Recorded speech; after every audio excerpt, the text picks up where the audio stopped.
Hello and welcome back to Wisdom in Action, the podcast where we explore what it takes to bridge the gap between knowing and doing, because that's where the real wisdom is born. I'm Austra, a resilience coach and podcast strategist, and I created this space to have honest conversations with real experts and bring you practical insights you can apply, not just think about.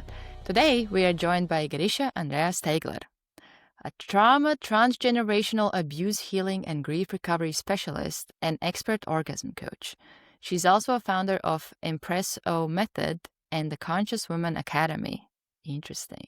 For over 2 decades, Girisha has studied ancient traditions and modern healing modalities around the world and has used them not only to guide others, but to walk through her own transformation, which is a really important part of it.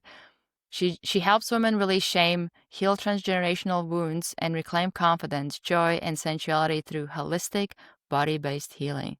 Girisha, welcome to Wisdom in Action. Yeah, thank you very much for having me here. And I'm so excited to discuss about so many things and Me too. also give practicalities because this is why.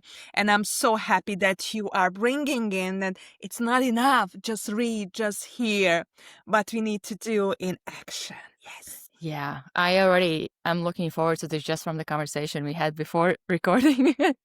So to start us off, what is one piece of wisdom that changed everything once you started applying it? It was, just one quick memory just shoot me. Then for a long time, and exactly 30 years, I had no clue whether I can do anything for myself. So I was not aware.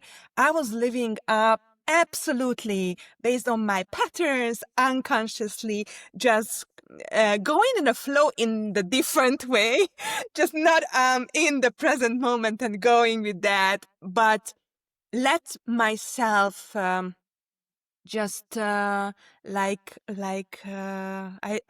don't know, I don't have words for that because I was absolutely unconscious.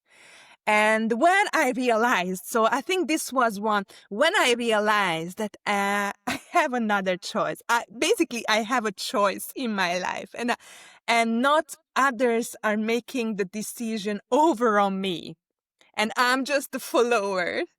But I have the power to make my own decisions, and I have a power to open up and not just thinking about ABC based on my mindset or my previous experiences, but I cannot see everything, so there are much more opportunities and possibilities to have in every single moment. And for that, I need to be open up. I need to be present, and I'm sure that we will talk about, the body because I'm working a lot with embodiment. So when we can be in the present moment and not just talking about how can I be here and now, just really feel it, really live it vividly, then it's completely different. And maybe that's one more kind of like this opening up that until I was unconscious, I had no clue that I was disconnected from my body. And I feel that I was, it's kind of like a point of view that I was 30 when I started to open up. And even though before, with all kinds of sickness, I had some openings and some very special experiences, what I couldn't formulate as a a spiritual awakening or something.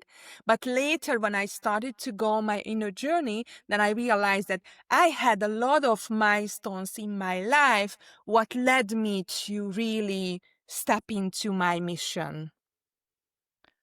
It's interesting with what you said about when you were unconscious, you were disconnected from your body.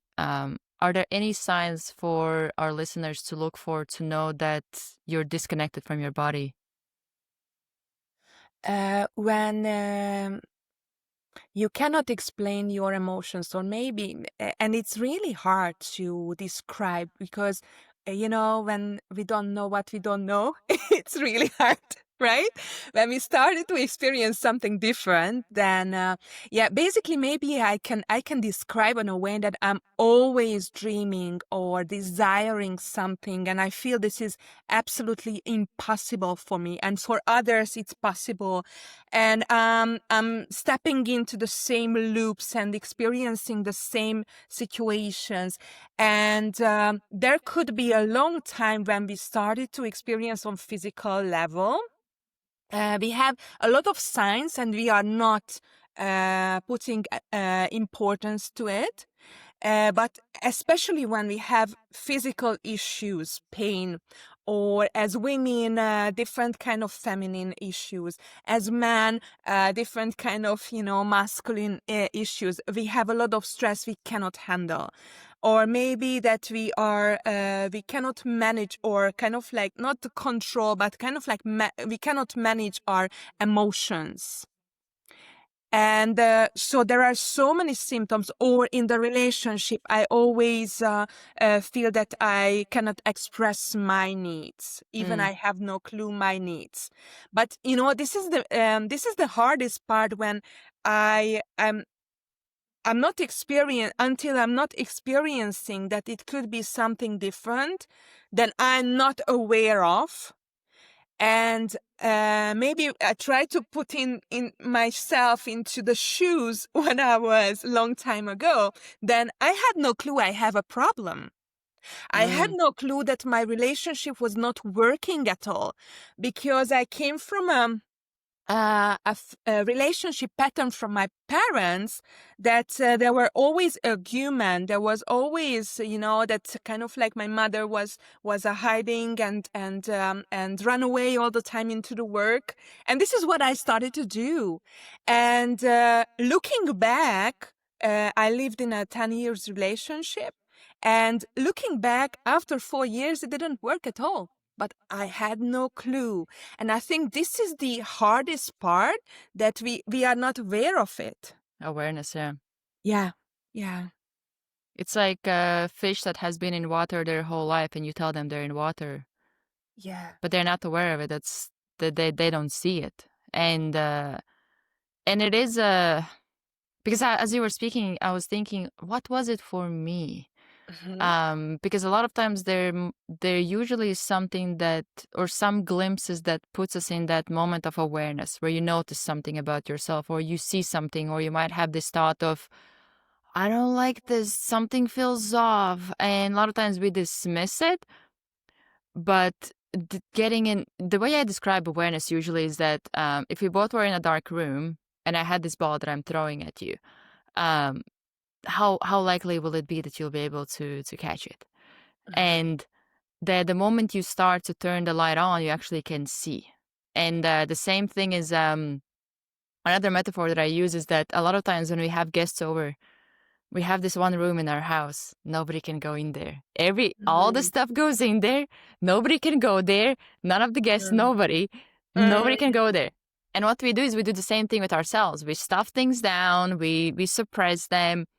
And then I think what awareness does is that it's like that light switch where we can actually see it. But once we see it, especially once you reach that level of awareness where you see everything that's wrong with you, it can be really overwhelming even to see all that stuff, because you don't even know what to do with it yet. You just see it. You just know that it's bad. And I have been in that place with certain like patterns where even like I remember when I would have I had this one moment. I was really young. I had now I know that I had like binge eating, where I remember I was at the store. I'm looking at all the bad food that I'm about to buy. I see it. I know what's about to happen. But the way I describe it, it's like I'm behind the bars in prison. I see everything that's happening, but I feel like I have no control. That's how automatic that is. That's how deep those patterns are within your nervous system, especially with binge eating. One of the things that you're doing, that's how you learn to regulate yourself. So a lot of us, we create these patterns of how we learn to regulate emotions. And that is really hard and powerless place to be, where you see the pattern, you're still living it, you're still behaving in that pattern, and you feel like there's nothing you can do to stop it. You literally feel helpless towards it. So awareness is something that I think it's really hard to change without it. Um, there definitely must be things that can help with getting more awareness, but it also can be a challenge, or it's always helpful to have somebody who can help you walk through those moments when you are aware and you work through stuff. Because when you do it alone, and I have been doing it alone for a long time until I got to the place, which is thanks to shame, which I'm sure we will touch on, to where I was like, I think it's time to actually get some help and overcome that shame that is like overshadowing my whole life or decisions. Do you have any advice when it comes to the awareness or becoming more aware, or something that you have seen that has helped you or people that you work with? Yes, absolutely. And I really like your examples, because this is like, that when we feel that, now I'm going to the grocery and then I will buy this and this and this, and I saw the sweet, I saw this one, and then I got used to. And as you mentioned, that I don't have a power because I'm on an autopilot, because my mind created these survival programs, which were absolutely essential in the moments when, for example, we experience shameful, what Yeah. shame came to me, I was, and it was very interesting. As I mentioned, my father was abusive. So I experienced in my early childhood all kinds of abuse. But recently, a few years ago, I felt that I did a lot of healing work until a few years ago on my early childhood. And then the teenage years came, and I was surprised how much more I was ashamed by my classmates at the same age. And this autopilot, what I just mentioned, was like, I was frozen. I had no voice. I couldn't say anything. And going back to your example, this is what happened. You are frozen and you cannot do anything, just automatically pick what you got used to, even though you know that the healthy food would be better for you and it would be easier to digest. It would give you more energizing, with the bakery instead of the bakery. But this autopilot just switched on, and It's like you your just body takes over. automatically did something again and Yep. again and again. And the more you repeat it, the more powerful it became. Mm-hmm. And the more power you would need from your awareness to rewrite it. And also that we had trauma, abuse, and shame. And I would also bring shame because it came from others. And then this is what we became what others told me. And also the verbal abuse is like, when you were criticized, when there were so huge expectations and you did your best, but it was never enough. This was my father. So I did my best. It was never enough. So I couldn't fulfill his expectations. So therefore, I never felt myself being loved, acknowledged, accepted, and etc. So therefore, something which is much bigger than me. So I started to feel smaller and smaller and smaller, because the more effort I put, the more rejections and shameful and punishment I get. So I had less powerful. I felt even started to be invisible. I wanted to be invisible. And I had I exactly the created all same. of this. Yeah, I had exactly the same. I didn't want to be seen. Yeah, yeah. And, when I started to kind of like, I had to sell myself on, for example, in the employment market. And, I really I had a lot of experience because I was a really good student all the time, but I couldn't express myself in a way which was a kind of like more selfie. Mm. And I just surprised that, how they could get this job because they could, we have a saying in Hungarian, something like, that they can, when someone is just talking, charismatically and talking about nothing, but it seems like they have a lot of experience and power and Yeah. everything. And, I couldn't do that. I could just say what I studied. And And also, not only that, you probably would downplay it as well. yeah, absolutely. Yeah. Absolutely. Yeah, yeah, yeah. And this is what shame and traumas and abuse did with us, that we completely undervalued ourselves. We had no clue what our needs were because we always focused on others' Yeah. needs to fulfill. We always started to be a people pleaser and put our needs behind, and also others told us what were our needs, Yep. which was not aligned. So maybe this could be also a very interesting exploration. Who, for your first question, that if I have this inner something, fight or something, I don't feel. I wanted to say this one, but I couldn't. I Uh, want, that he told me that this is what I like, and the acts in this way I like, and I hate it.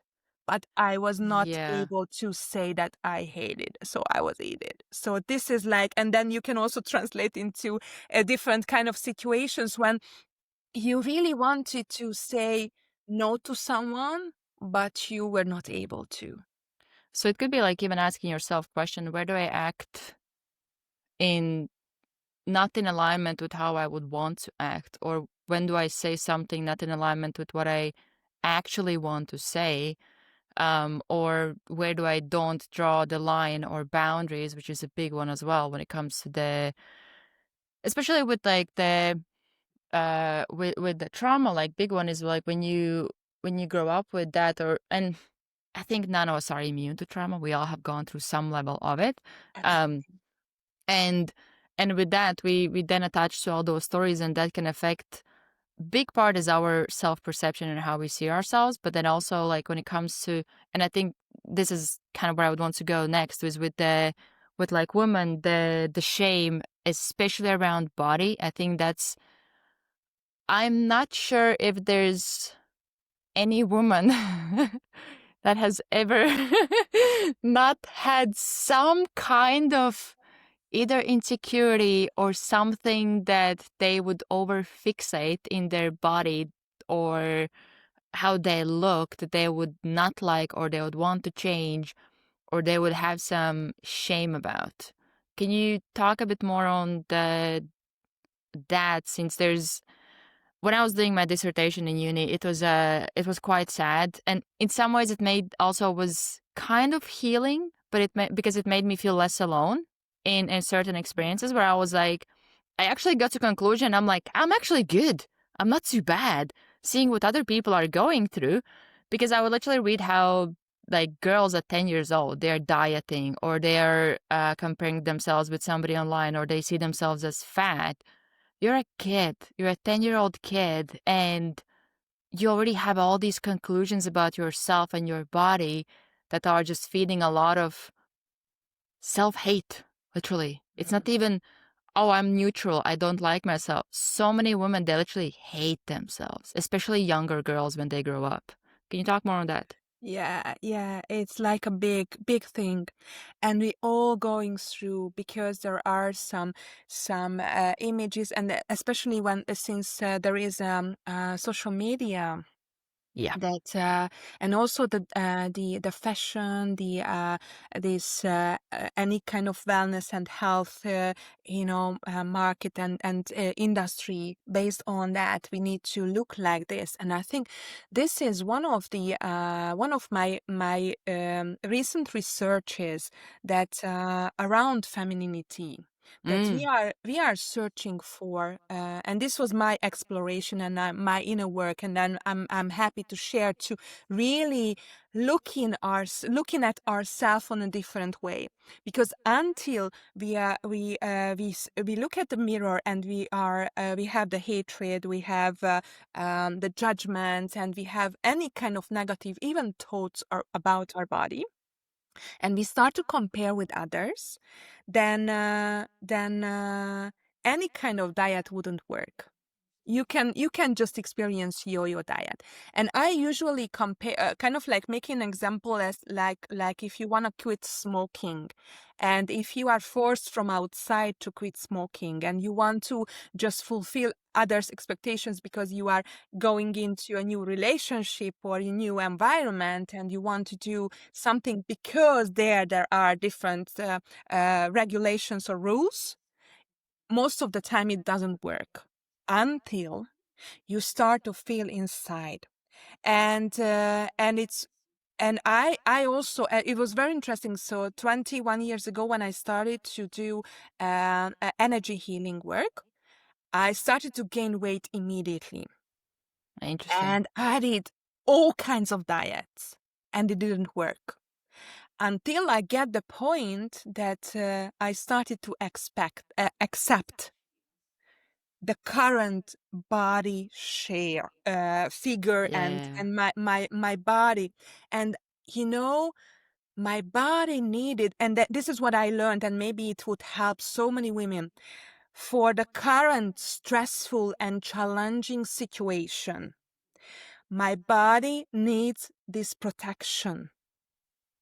And my nervous system needs to hold all of this stress and challenging situations. And as I just started to do the energy healing work, I didn't learn how can I protect my body, so I was taking and absorbing everybody's stuff. So therefore I needed this, and after that I learned how I can cleanse all of my bodies. And so the key was for me that my body can handle all of this with this body shape. And I started to be really grateful for my whole body, for my organs, in spite of all of this, what I'm going through and all of the healing work I'm going through, that my organs are working properly, so I don't have so many issues. And it's mainly working when I don't have physical pain, for example, or any kind of health issues.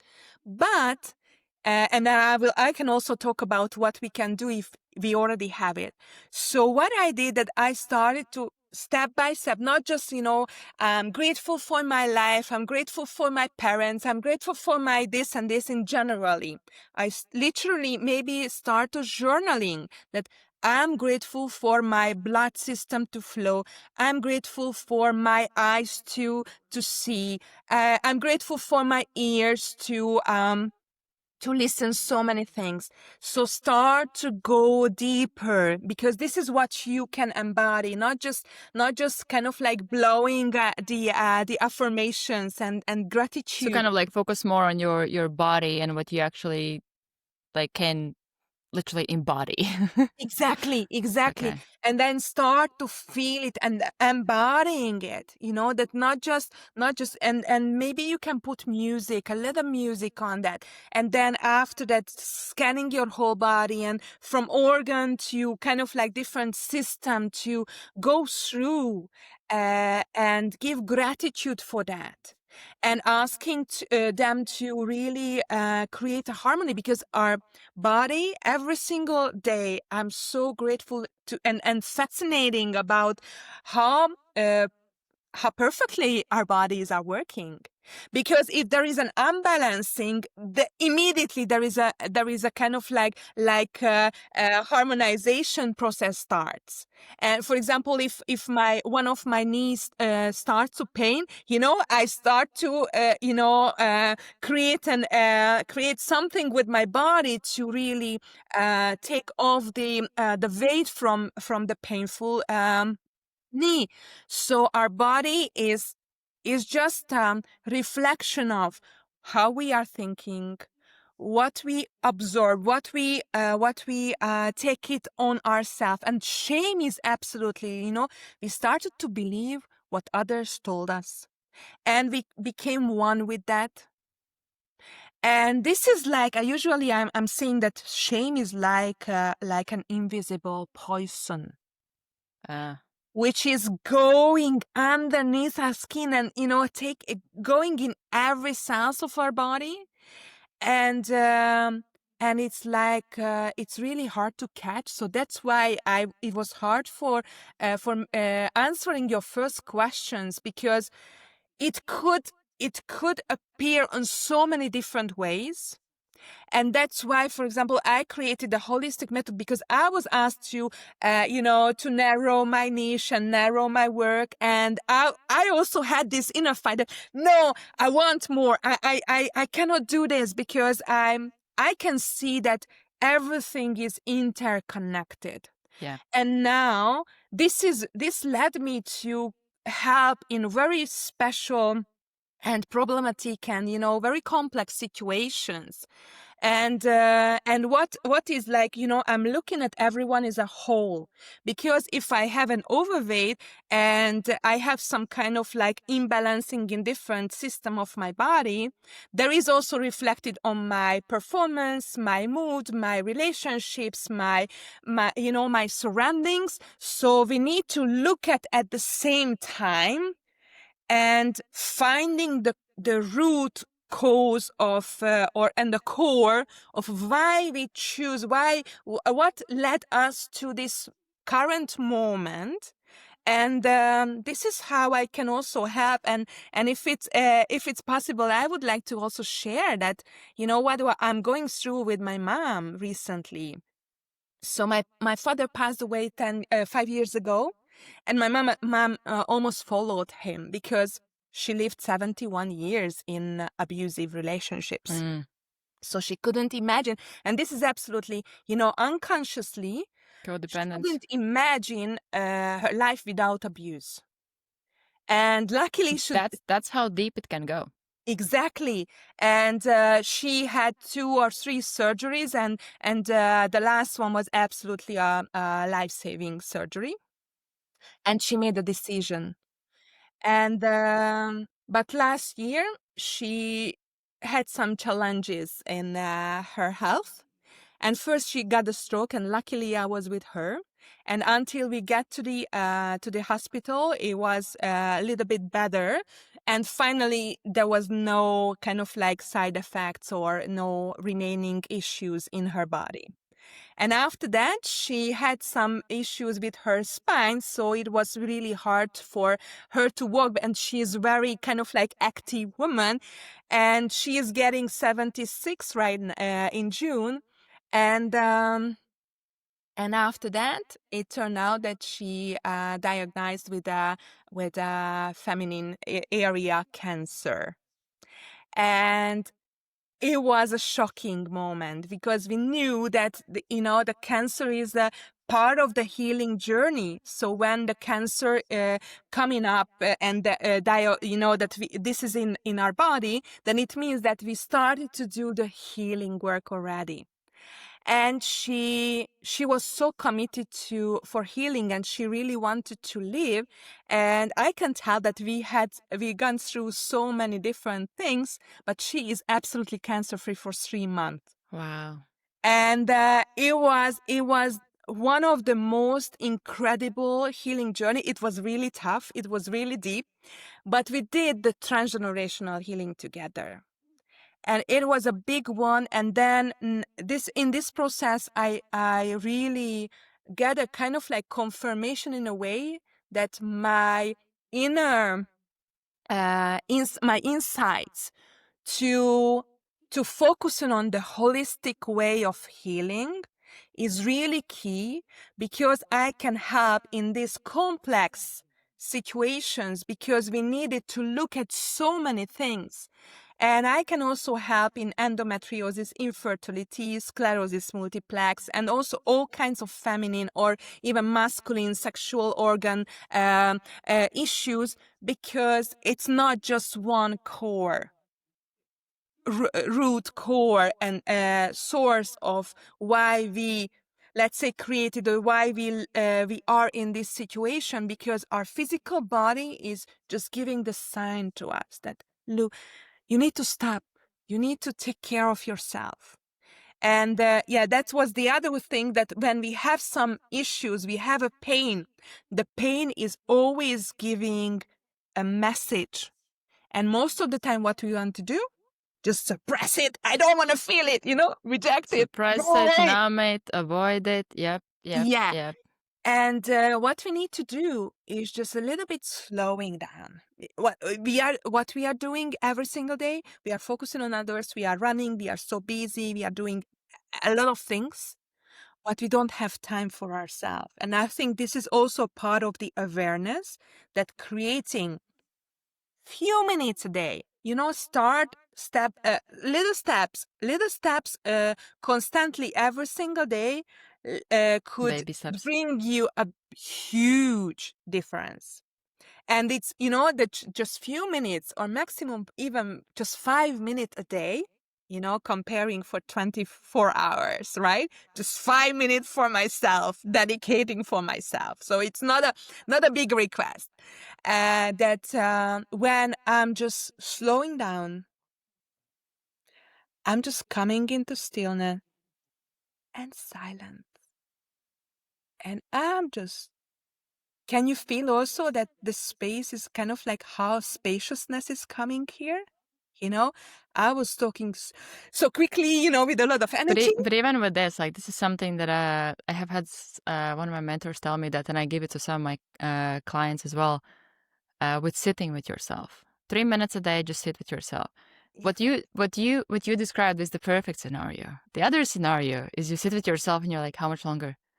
Like, and you have all these thoughts coming up, and you're like, you notice how agitated you are by peacefulness, how hard it actually is to be still, how we're so used to just rushing and doing, and it's like I had my client tell about healing. It was such a good description. She was like, she was in the place where she was like, okay, so what do I do? How do I heal?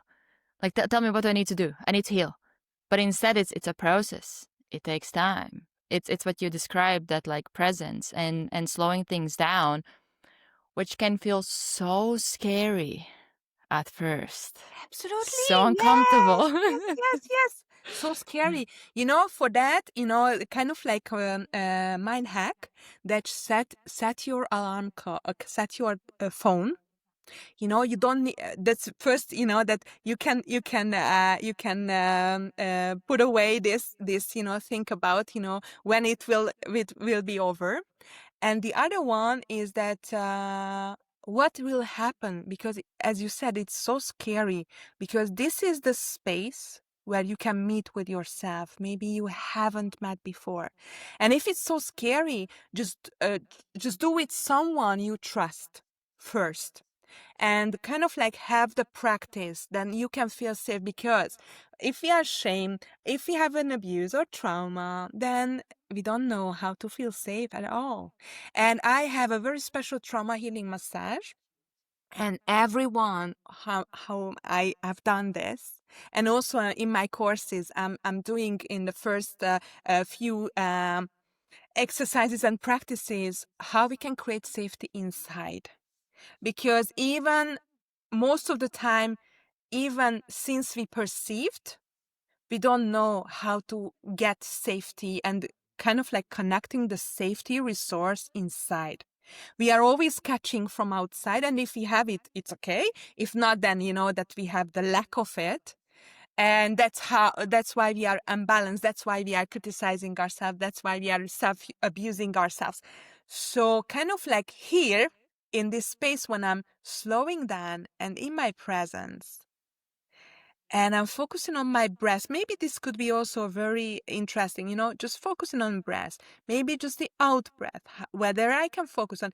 And it's absolutely okay. Your mind is going and coming and going, Yeah, and the memories and the you're not questions. failing. You're not failing if it happens. Exactly. Just accepting whatever is coming, it's accepting. Don't want to change, because this is what we want. We want to make it perfect. And no, do it with your imperfection. And then just allowing your thoughts. Your thoughts are coming. Okay, like you are watching a movie, or you are going in a book to another page. Then just, okay, I'm sitting here. Okay, what else are coming? I can focus on my breath. My thoughts are going and coming, and then everything, and I'm keep coming back to my breath. And then after that, maybe I have some pain in my body. Okay, maybe I can put my hand on the painful area of my body. Okay, and also everyone's hand, we have an own healing energy. The self-healing is the most powerful one. Put your hands there and just breathe there, and just allowing the pain is just unfolding. And there is also the science and also the service around that. If you are just not focusing on that, I don't want to feel the pain, I don't want to feel the pain, you are You're still bringing, focusing on it. focusing on and giving more energy to it. And also that, no, I don't want to change the pain. And if you are just thinking, sometimes just the pain just gone like it came, right? And this is when we start to focus on something else, and not, that we redirected our focus. Therefore, the pain message was not important at all. So keep coming back to your body. Maybe you can scan your body and observing, what kind of sensations do I have right now? Maybe tingling. Maybe I can feel also, my back to the chair. Maybe I can feel also that my hair is touching my skin. I feel the warmth of my palm. So try to focus on what's going on in your body. And then this could bring you in a present moment, and also that how you can be aware more of your body. And this could be the first step into how you can learn and listen your body's messages. I also wanted to talk more on I really like that you touched on the femininity, because that's something that I think over like 1 or 2 last years, I've been also looking into it, because for me growing up, I would be really confused, because I was like really into sports, playing basketball and things like that, which like they're quite aggressive as well, at least position that I'm playing in. And now I'm back at playing basketball again, which I'm so happy about. But what would happen is that I felt there's like two things. One is I had this image in my mind, or this thought that, oh, for me to be feminine, I have to be super girly, everything is in pink and like all that stuff. And at the same time, for me, I don't know where from, but I have always authentically wanted to be strong. Like I have always been really into like exercising, training. Since I was a kid, I would wake up at 5 a.m., do my own workouts. I have always been into that, and I have always wanted to be strong. Even like I remember when I would be more on social media, I was following more like bodybuilding, like women, things like that. I was really drawn to that. But at the same time, I was like, well, that's really masculine. So I was like, I can't really be masculine or like strong and feminine. That literally was my thought. And I think I started to connect some of the dots when I went to the to basketball team that I joined. And it was the first, because a lot of times when I would be around like other women, nobody really celebrated my strength or looked at it or communicated as something that it's good. It's good to be strong, or it's good to be like bigger or have muscles. And I remember when I went to like some of the practices, because I'm really good at basketball, and I literally would have my teammates. They would be like, "You're so good, you're so strong, like use it." I felt like it was celebrated, and it's been interesting also to see how it's not like women that play basketball are masculine. they also are like really feminine. So just like going through that, observing it and seeing it has been really helpful with shifting that perspective towards like, oh, what is like feminine? And one thing that I am learning, and I think this is probably like I'm slowly getting into the question about it, is that I think a lot of times we think that we have to fit in this image of who you are supposed to be, what you are supposed to look like as a woman. And with that, we end up neglecting what we feel authentically drawn towards, or we suppress certain parts of ourselves.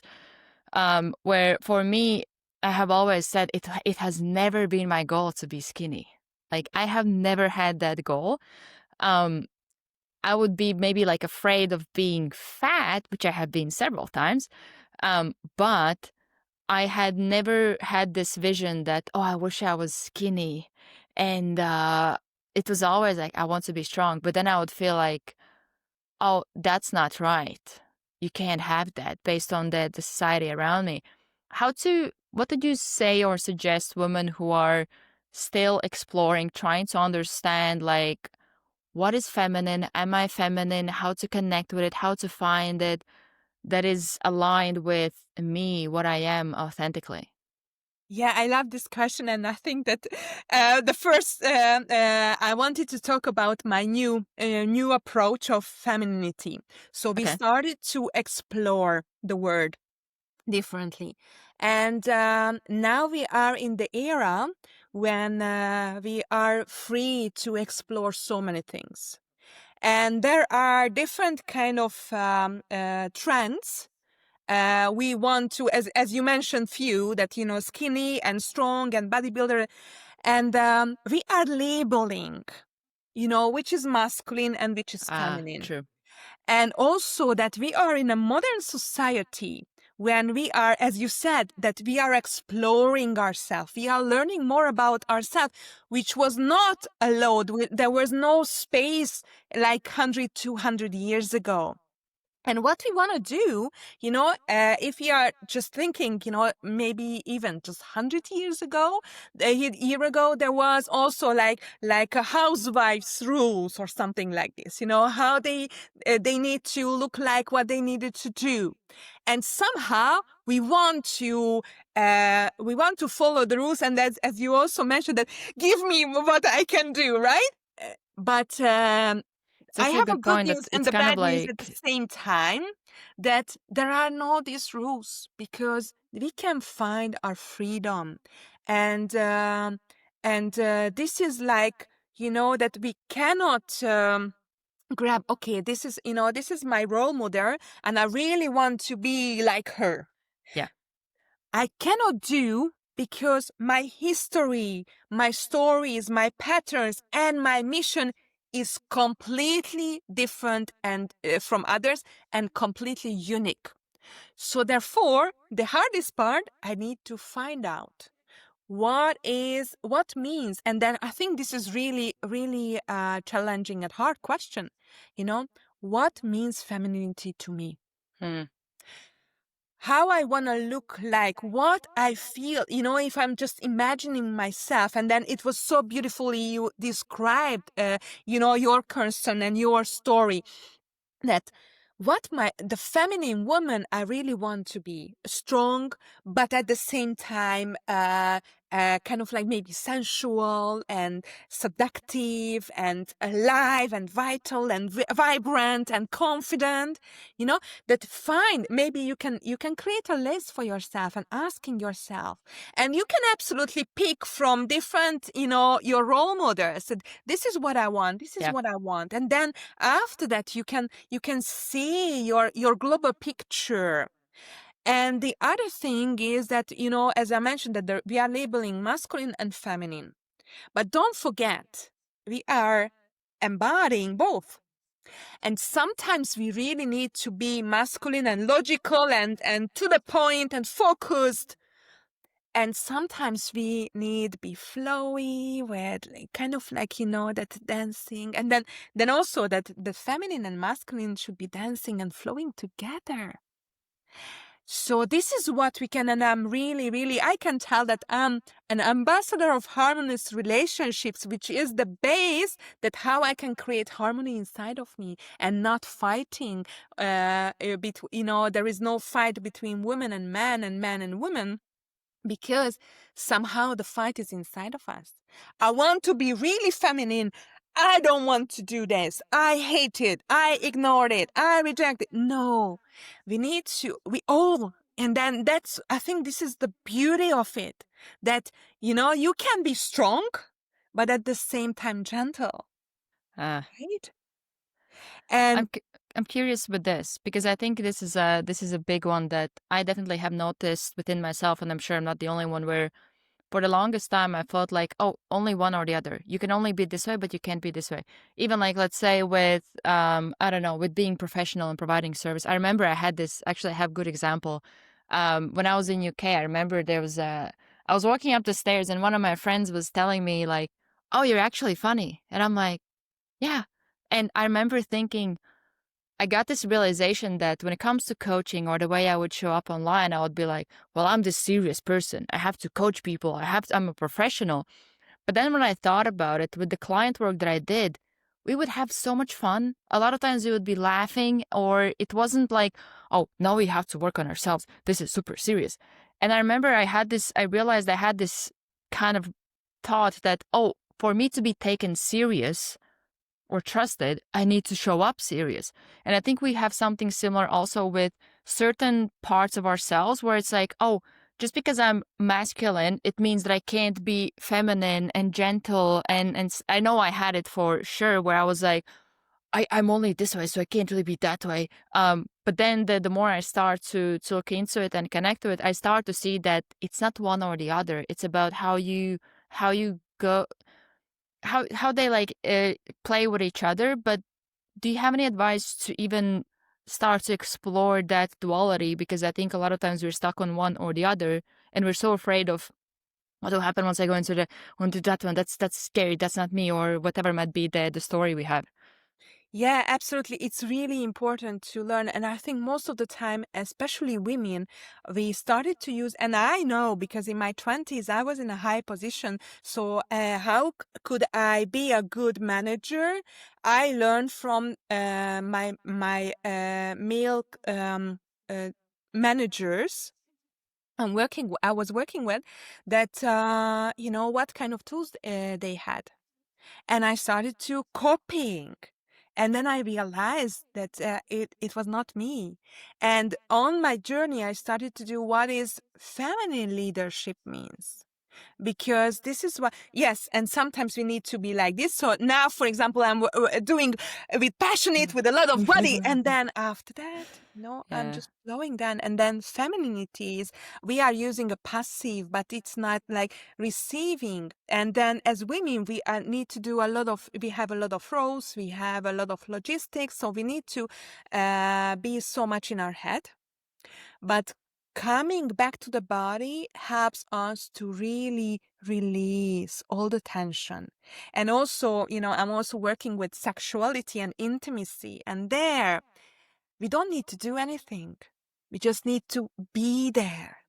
And this is what we don't know, how to be there and fully listen and receiving. Because we are giving, and this is what we don't have capacity to receive. And also we didn't learn whether we deserve to receive, whether we deserve to ask for help, and showing to men that, that I'm a woman, so I can ask for help. And men I really appreciate when they can show their strength, their power.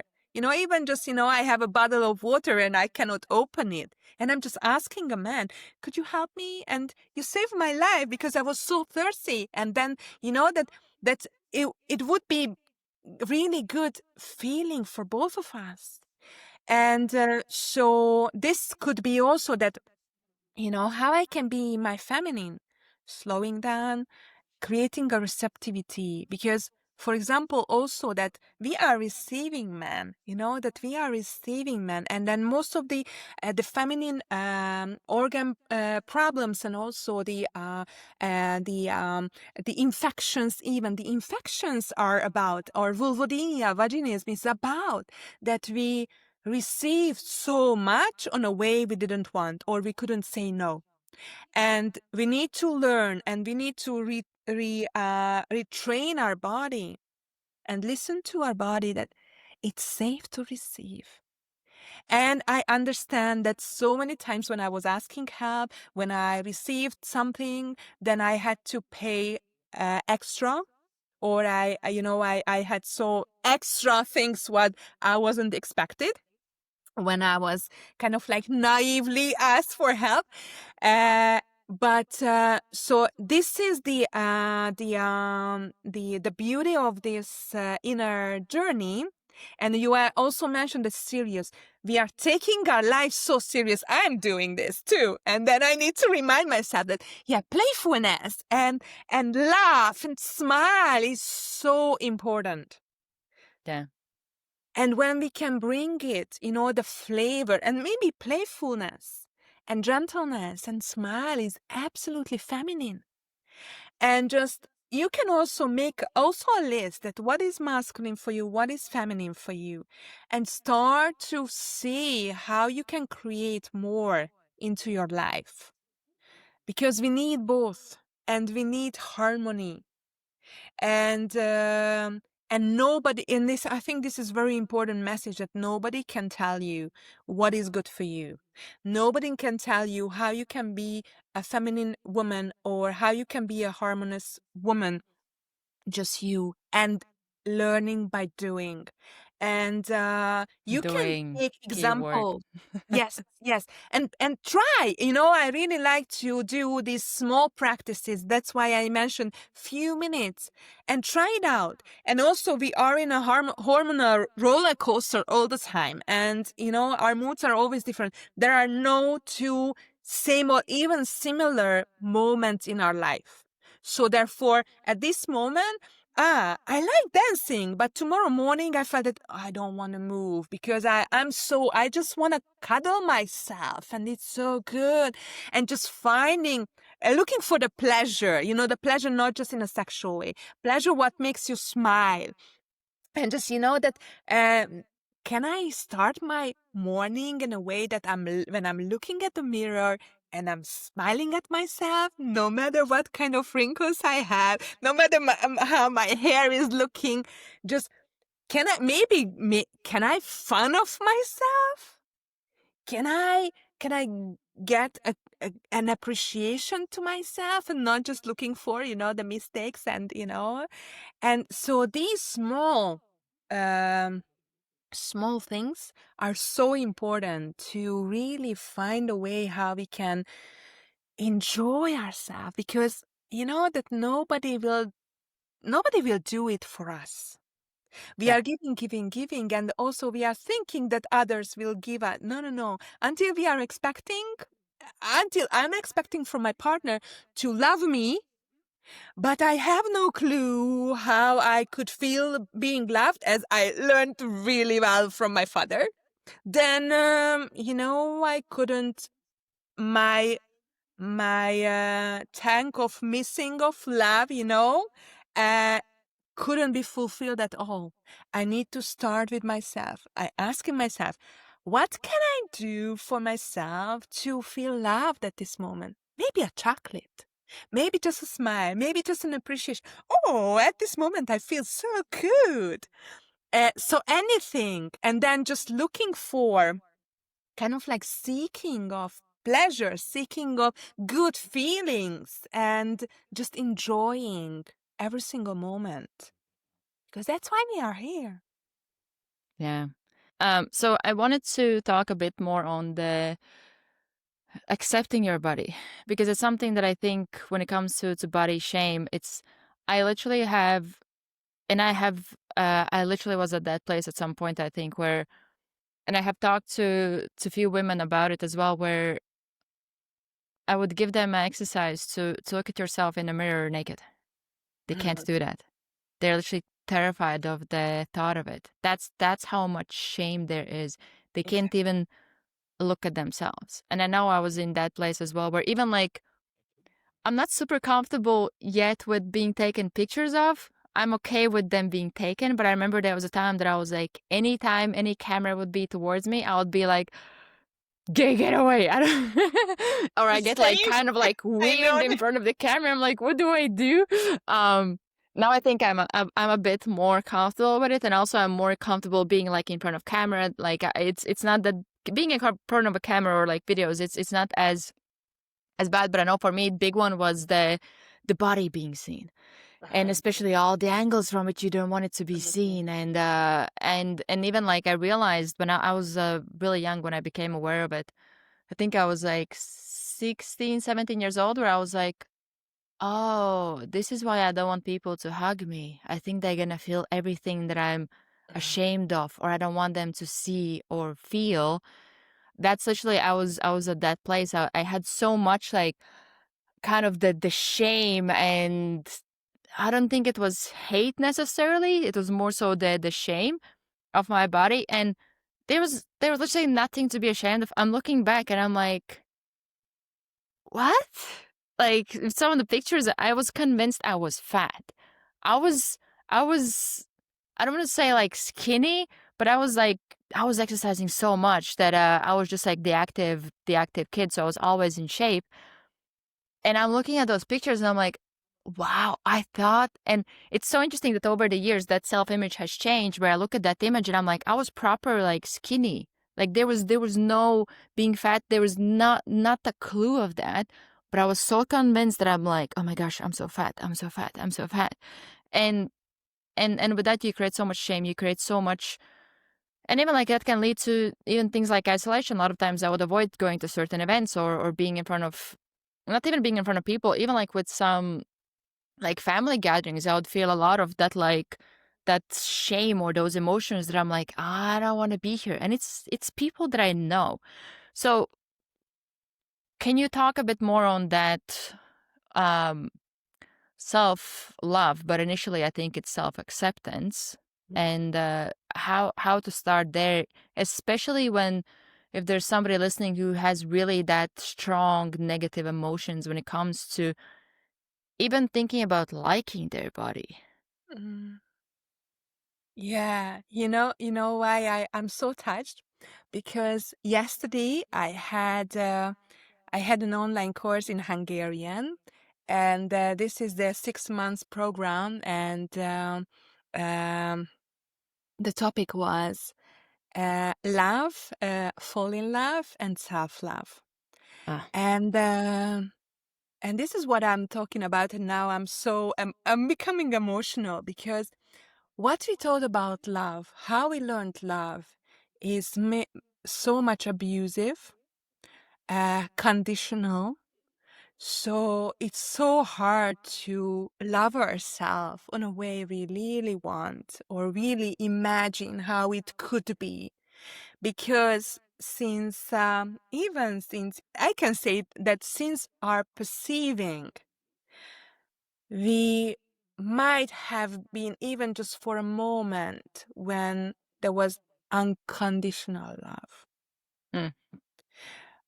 So we don't know what truly this unconditional, limitless, infinite love means, because it was always conditional.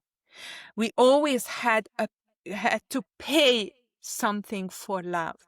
We had to give something for love. And several times it's, they said that, when you are looking at a newborn baby, you cannot find any, mistake or something, you are not criticizing.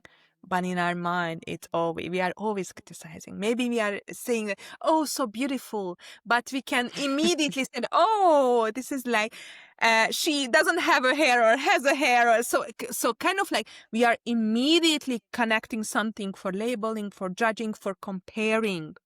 So that's why it's really hard, this condition, what we are inherited for ages, from the history.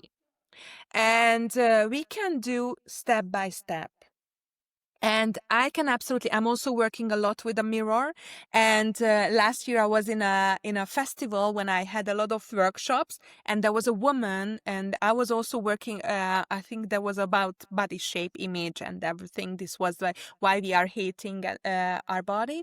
And one of the women, I have never heard this before, she said that she has no mirror at home at all. She's not looking at the mirror. And this was the first one I heard. So basically, the first thing in the morning, we are looking at the mirror, right?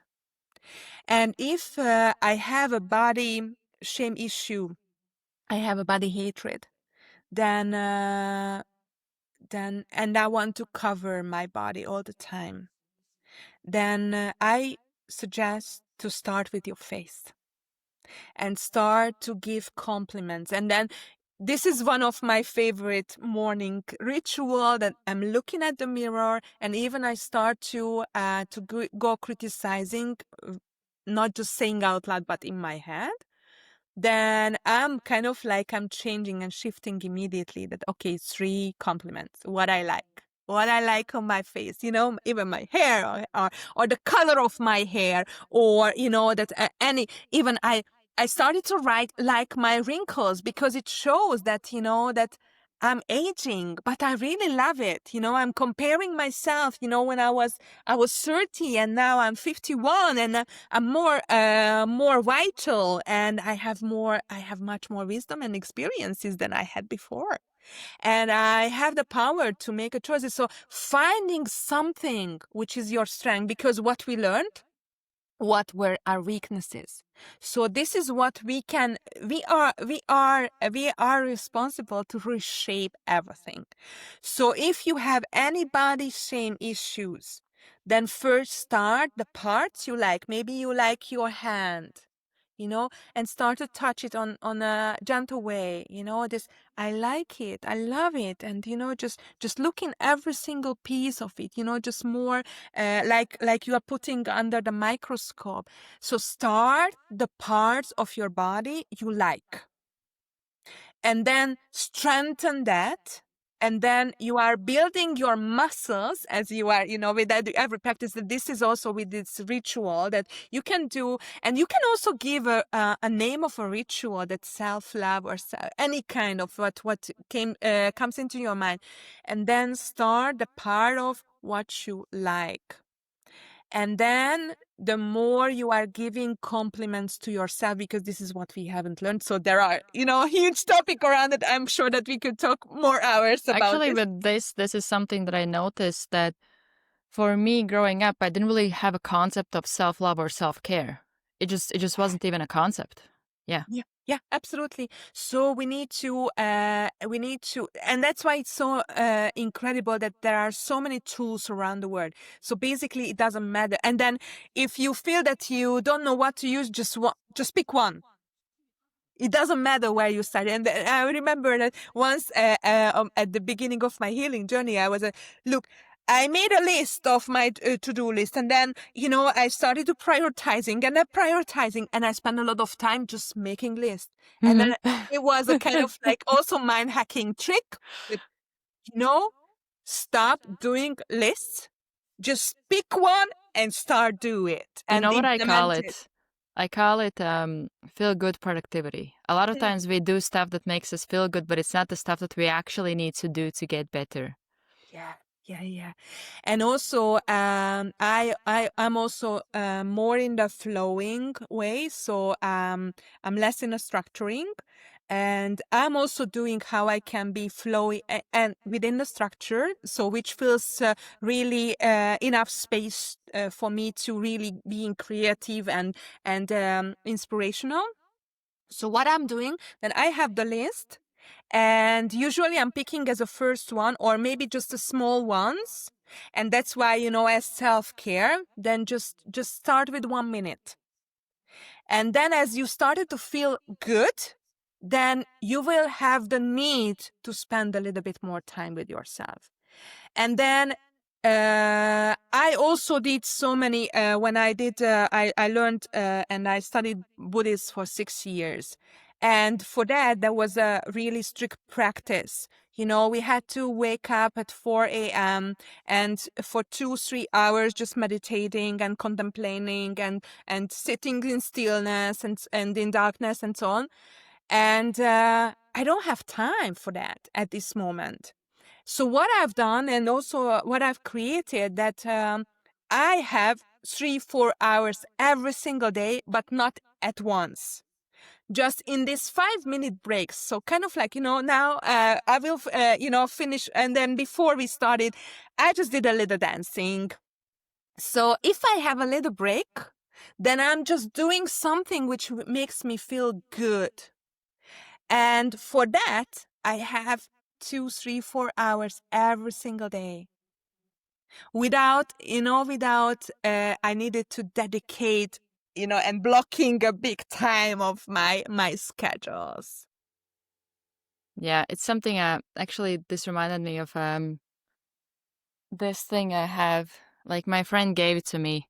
And there's like different, I think it's related to like self-love, femininity, something like that. Different movies, different resources, different tasks you can do. Like last week, I got out, write a love letter to yourself. Like, I don't know what's in it, but that's one thing that we can do for ourselves, where you can even if you go online, find some things that you can do for yourself, for self-care, things like that.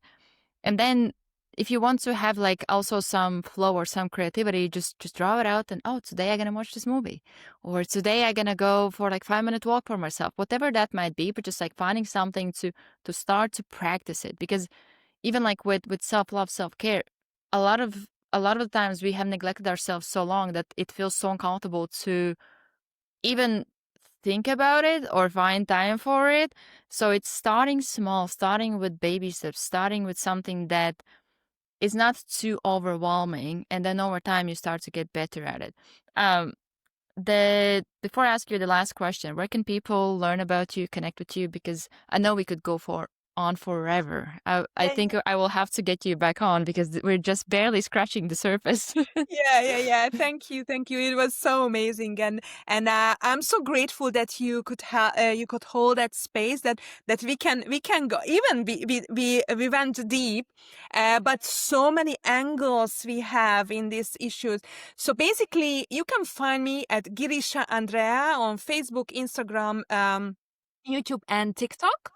And I would also, as you just mentioned, this jar, then I would like to also offer my ebook, where there are a lot of rituals and practices, and you can also make your own list about that. And this is the same, not in this gift jar, but you can absolutely create your own practices. And if you don't have idea, then you can choose and adjust what kind of mood we have, because this is femininity. This is the flowiness. This is the colorful. This is how we can create home, where we are living. And, the more we are feeling good, the more we can give to the world. That is very true. Last question I have for you is, what is one piece of wisdom you're still learning to live? I love it. As I mentioned, that I'm just looking for the harmony in my life, and I'm still on the path when there is also still a fight. Of course, I'm in my perfect imperfection also. I'm on the learning process. That's why we are here, So I'm going deep in my story and my history, where this fight between my feminine and masculine started, because I really want to create this harmony. And most of the time we are fighting for peace. If we are fighting for everything, they are putting the more oil on the fire. So therefore, the harmony is not just kind of like a stable or just a constant thing, It's like, as I mentioned, this is a dancing between all of, because we are so colorful.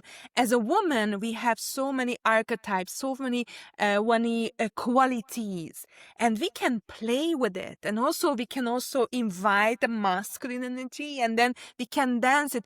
And then I also believe that first we need to create our integration and also our wholeness, and connecting from this wholeness to others, and not looking for a missing piece, because in this case there would be always fight. So my journey right now, and I feel I'm in a really good space, that how I can create more and more moments harmony inside of me, because if there is, I can create inside, then my whole world will be in harmony. Yeah, I love it. Well, thank you for coming on. Thank you for sharing your wisdom. I'm sure I'm not the only one who got a lot of value out of it. And for everybody listening, if you're somebody who is also an expert with 20 plus years of experience and you want to come on and share your wisdom, there will be details in the show notes. And if you want to start your podcast, get on more podcasts, or you want to get some help with managing your podcast, there will be details below as well. Thank you for tuning in, and we will see you in the next episode.